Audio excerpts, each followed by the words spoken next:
And I always say, where is the bus going? It's a simple question, but hard to answer.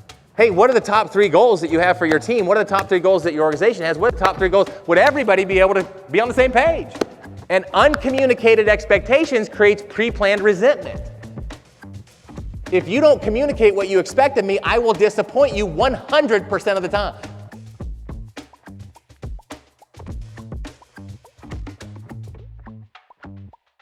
How do we leverage communication to work in stronger working relationships? Stronger working relationships do not mean that I have to like you. It's fine if you do. It's fine if we are friends. We don't have to be. Stronger working relationships means how much trust, respect, and rapport can I build that allows us to work together to drive the results that we're asked to drive. That's all that it means. It doesn't mean happy hours. It doesn't mean pizza parties. All that stuff's good. I'm not suggesting you shouldn't do that. That's not what it means. It means how do we build a strong working relationship to make sure we're working better together? That comes down to communication. There's a fallacy sometimes. I'm glad to see that some of you say communication is the strength, because there's a fallacy sometimes that communications exists. Would you agree there's a difference between hearing and listening? Would you agree with that? Right? You can all hear me right now because the proximity you are to these speakers, but some of you are not listening. Don't raise your hand. It's going in one ear and out the other. Would you agree there's a difference between listening and understanding? You can hear, you can listen, and it makes no sense. Most of the time, people will not tell us that they don't understand, especially if you're in a leadership role. They'll do something like this. Yep, with you, makes total sense, thank you. Walk away and go, what in the hell? I don't get it. Help me out. I might not have the confidence to raise my hand and go, hey, listen, I really don't understand what you're talking about. I just shake my head, yeah, I got it, and then go, what? Would you agree there's a difference between understanding and agreeing? Would you agree with that? You can hear, you can listen, you can understand, and you can think somebody's dead wrong. And most of the time, again, people won't what? They won't tell me. They'll go, yep, with you, 100%, makes sense. Walk away and go, he's nuts. And you'll talk about me. And I'll talk about you. We do the same stuff. Would you agree there's a difference between hearing, listening, understanding, agreeing? If I can get somebody there, would you agree there's a difference between agreeing and somebody believing that they can do it or have the ability to do it? Would you agree with that? So if I can get you, some people are like, yeah, I agree with you. We should do that. How the hell are we going to do it? I don't have the people. I got too much. There's not enough time. So that's the 5th layer of communication. Would you agree there's a difference between getting you to believe you can do it and actually doing it? Would you agree with that? I can get you to hear, listen, understand, agree, believe that you can, but then the question is are you actually going to take what? Action. Are you actually going to do it? And so when I'm communicating with you, when you're communicating with me, when we're communicating with each other, there are actually 6 layers we have to get through before we actually get somebody to move. And sometimes there's a breakdown in that communication, not all the time, but sometimes there's a breakdown in the communication. Your brand influences how people actually listen to you. Here's how you can't control your brand. You can't control it. It's controlled I can't control my brand, you can't control your brand. It's controlled in the minds of the audience. It's like take a company brand. If I say Starbucks has a brand, right? Some people will miss their plane in an airport. I've seen it, to get their latte or whatever the hell they get. Other people won't stand in line for a second, won't spend their money there. They can't control that. They can influence it, but they can't control it. If I say Target has a brand. If I say Nike, if I say Walmart, if I say whatever, if I say Margaritaville, everybody has a brand. They can't control it. They can influence it. You have a brand too. You can't control it, but you can influence it. If you look at personal brands, right? Tiger Woods has a personal brand. Some people defend him forever. Some people think he is, you know what? Tom Hanks had a really good brand until he showed up on a list. Oprah Winfrey has a brand. We all have brands. So how do we influence our brand? The stronger our brand is, the easier it is to work with others. Here are 4 things to think about. Number 1, how we show up. Think about this. When somebody sees you how many people agree they know people either in this room or out of this room that when they come into a room, the room brightens up a little bit? You know those people? I'm talking authentically and silly, not fake BS type of stuff. How many people know those people that when they leave the room brightens up a lot? Do you know those people? So how you show up, which means when you enter a room, when somebody sees an email come across from you, when somebody sees your phone number show up, what's their immediate reaction? Is it, oh yeah, or is it, oh, what is it? So how you show up influences your brand. You can't control it, but you can influence that. Right? Number 2 is how you handle stress. We all deal with stress, but how do we handle stress? Do we handle stress in a way that we manage it, help people work through it? Or do we handle stress in a way that when I'm stressed, everybody knows I'm stressed? Watch out. Not a good mood today. That impacts our brand, how we handle stress. Number 3 is how we give and receive feedback.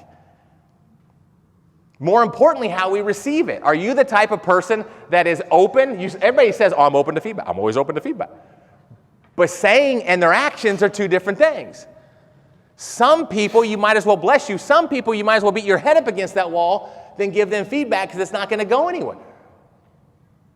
They'll typically do. We typically have this one of 2 reactions when we get the feedback. One, we defend it. Well, you just don't understand. I wish you did. I wish I could tell you all the situation, but you just don't understand what I'm dealing with. We defend it, right? Or sometimes we turn it back on them. Well, I'm glad you brought that up. Let me tell you all the things, the reason why I don't like what you're doing. Versus welcoming it. How we give and receive feedback. Again, nobody in here gets too much appreciation. How much appreciation, authentically and sincerely, how much appreciation have we given? And I'm looking in the mirror when I say this. I'm not coming at you mightier than thou. I'm coming at you human to human. I have these mistakes too. How much appreciation have we really given? And there's an opportunity to give a lot of appreciation every single day, big or small, like Dan talked about. What are we doing to give that appreciation? And number 4 is how we share our ideas. How we share our ideas and how we make sure that we're working together. Sometimes we think we're sharing ideas and we're really not sharing ideas. I met you on a Zoom, right? But that's it, correct? We don't really know each other. Do you have a bad back? Come up here for a second. Let's give him some appreciation. Come on up here. I know. It's painless, all right? Okay, so let's do this. Okay, now we didn't plan this, right? You don't even know what the hell we're going to do, correct? All right, so let's do this. Don't fall off this little riser here, but let's stand right here next to me. And let's count how many paces it is from where we're standing to that table. Is that fair enough? Here we go. 1, 2, 3, 4, 5, 6. Half of 6 math majors is what? 3. Let's find the middle. Here we go. Ready?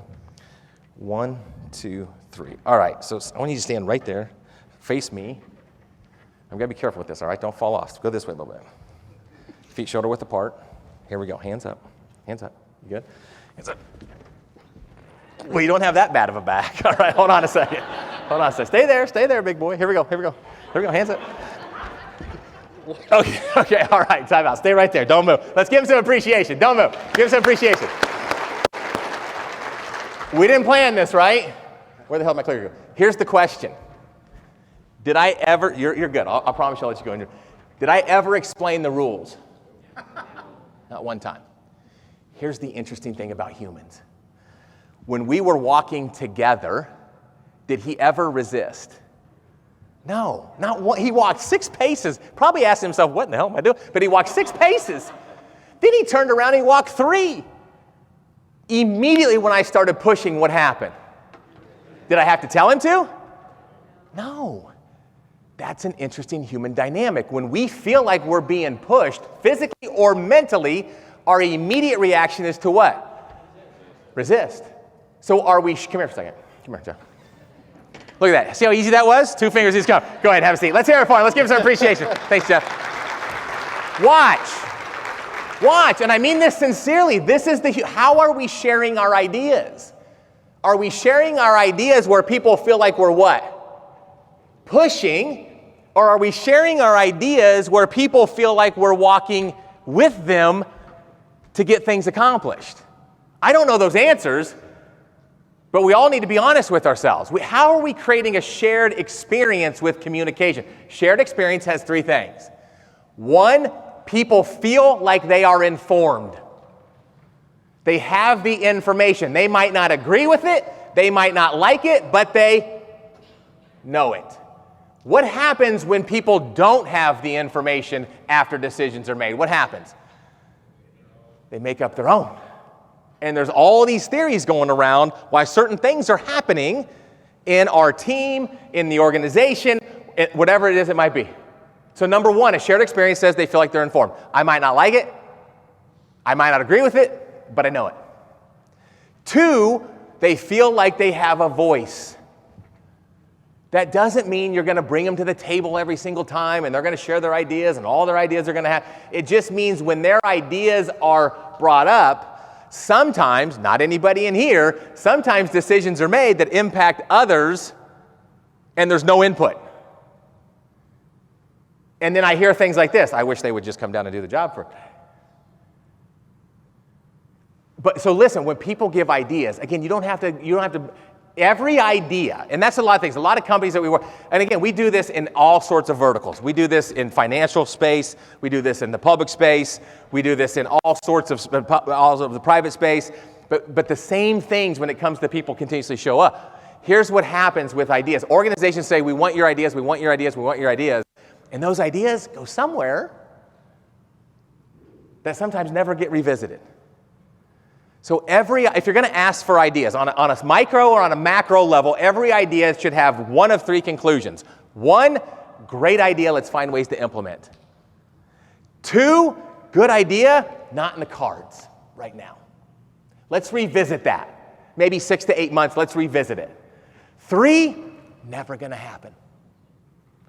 Again, I might not like it, but at least I know it.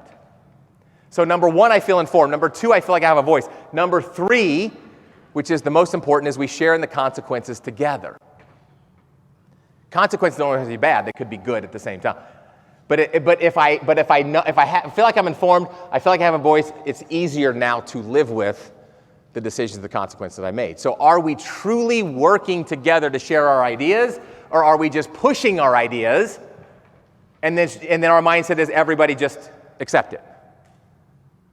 Don't take that out of context. I'm not saying every idea you have to make, you have to create committee and create huddle and all that type of stuff. I'm just saying when you're looking at things and you're truly trying to work with each other, how are you building a brand that allows you to be successful? There were two psychologists that came up with this, and they studied working relationships. This works with all relationships, but there's two psychologists. They studied like 262 organizations, and they came up with this thing, and their names were Joe and Harry. They couldn't come up with anything else, so they just came up with Johari's Window. All right, so just thinking about a couple things here. Where are you in these working relationships, whether it's one-on-one, whether it's a team, whether it's your entire organization? Where are you with this? Because here's the dynamics that they found. They said there's really 4 areas. The first one is the arena. And the arena is known to be true by everybody. You know it, and I know it. Again, we might not like it, we might not agree with it, but at least we what? We know it. Okay, it's on the table. Then there are blind spots. And blind spots are things that you know about me that I don't necessarily see in everyday working environments. There are things that I do that might upset you. There are things that I do that might rub people the wrong way. You can see them in others, but they can't see in them themselves. So there's blind spots. Then there are facades. Facades are things that you know to be true, but you do everything you can to make sure nobody else knows them. These are the biggest stressors, because in front of the curtain, you got to be like, hi, yeah, everything's great, everything's fine. And then behind the curtain, you got to be like, how in the hell am I going to do it? These are the facades.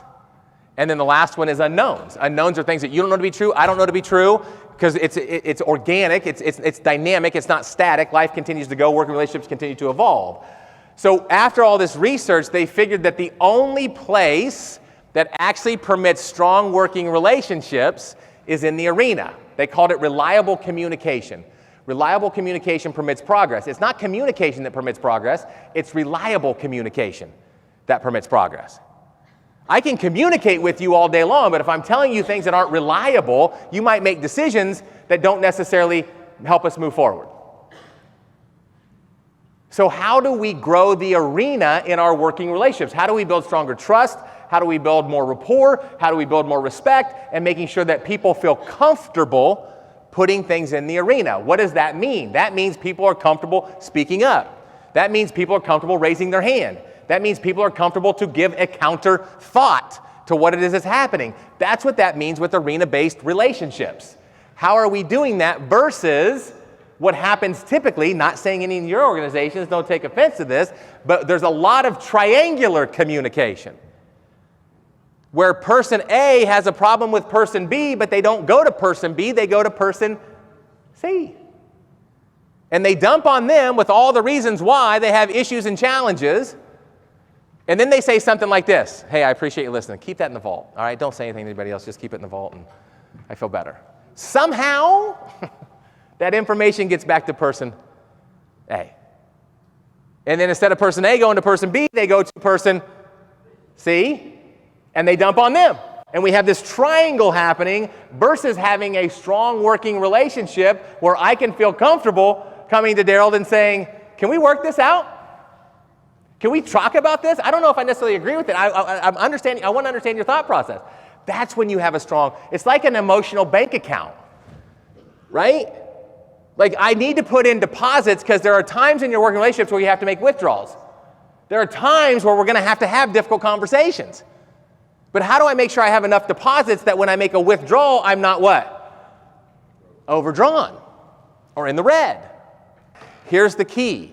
If you walk away with nothing else around communication, it comes down to these 4 things. When we work with organizations, and some of you that we've worked with in here, you've heard me say this before, I always ask one question. I always say, where is the bus going? It's a simple question, but hard to answer. Are you clear, and are your people clear?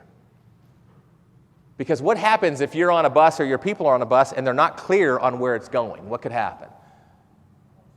Get lost? Frustration? Confusion? Right? Which doesn't maximize results. And so when is there clarity around where the bus is going? Is there clarity around what's expected? That's the first, listen, it seems simplistic, but it's not at all simple. The first thing is if I polled your people, if I polled everybody in here and asked, hey, what are the top 3 goals that you have for your team? What are the top 3 goals that your organization has? What are the top 3 goals? Would everybody be able to be on the same page? That's not an indictment, that's just a question. I don't know if they would be on mine. So are we clear? Because if we're not clear, you're creating, don't take offense to this, sometimes our wounds are self-inflicted. Are we clear? That's the first thing. Are we clear on goals? Are we clear on expectations?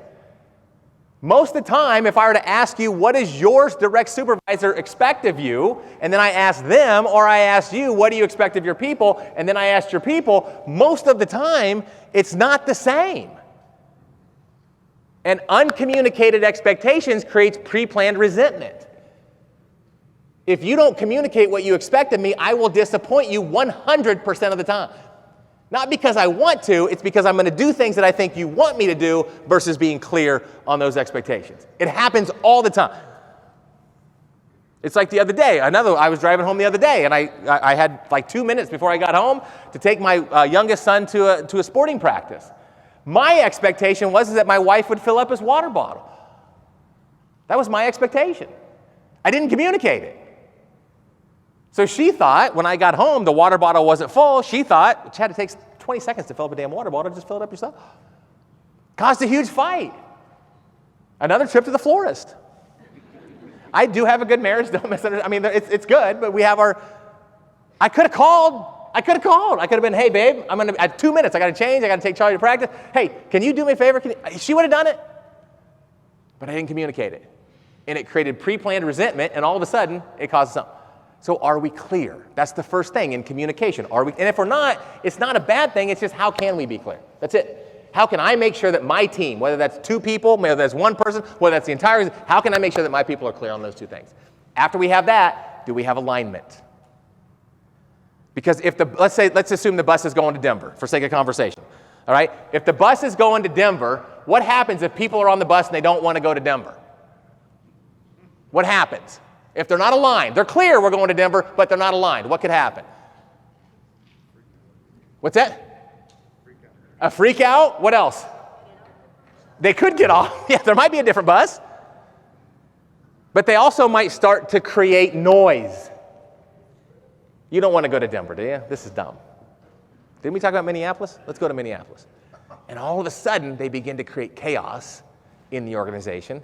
Because here's what we find. Don't take offense to this. I'm not saying anybody in here. I'm not saying your organizations. We find that most people work hard. Most people work really hard. Here's the problem. They're on all four sides of the bus. And some are pushing this way, and some are pushing this way, and some are pushing this way, and some are pushing this way, and the bus isn't what? Isn't going anywhere. Now, here's the scary thing. Organizations can operate in chaos. They prove it every day. So it's not like it's strong enough, but the more alignment and clarity we have, the easier it is, and the more efficiency and effectiveness we get to drive the results that we're asked to drive to truly work together. The last one is purpose. The purpose is, again, going back to the fulfillment, is helping everybody understand by what they do, how does it move the bus in that direction? How are we authentically and sincerely helping people remember the value and impact that they have? That's the key. And everybody has value. We established that about 30 minutes ago. So what are we doing to make sure we drive that? And then taking action to make sure that happens. Again, this is not an indictment. I'm not here to make you mad. I'm just here to make you think, do I understand my value? Number one. And if I don't, how do I bring it back? How do I get re-energized or recalibrated or refocused or re-whatever? You put re after whatever. How do I do that to make sure? Whether I have 2 months left in my role and I'm ready to retire, whether I just have 2 months in this role and I have a long career here. What am I doing to make sure that I remember my value? What am I doing to drive other people's value authentically and sincerely to make sure they realize the impact that they have? What am I doing to do that? Because I can control that. How am I leveraging communication to build stronger working relationships? How am I driving clarity? How am I making sure that I'm receiving feedback in a positive way? How am I making it comfortable for people to offer me feedback? It's not perfect because people are always the X factor, but what is that we're doing to strive to that? Because all of that equals more efficiency, more effectiveness, better results, less confusion, less frustration, less stress. And if that happens, it gets a little bit easier. Not easy, but easier.